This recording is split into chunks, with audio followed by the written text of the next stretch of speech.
Hi guys, my name is Priyanshu and you are watching Encyclopedia. In this video, we are discussing question number 5b. Before starting this, I want to share something.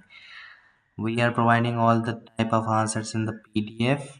So here the question number 5b, which is so we have prepared all the answers in the PDF. So if you need this, contact us today so that we will provide all the answers accordingly.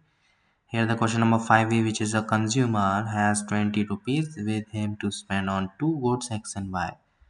Further, suppose price of each unit of X is 2 rupees and that of Y is 3 rupees and its marginal utility schedule is given below.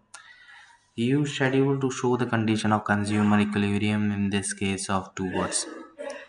This question is taken from the lesson 14 and we have prepared all the answers according to the chapter wise and according to the subjects. So we have prepared all the subjects. If you need this, contact us today so that we will provide all the answers on your WhatsApp.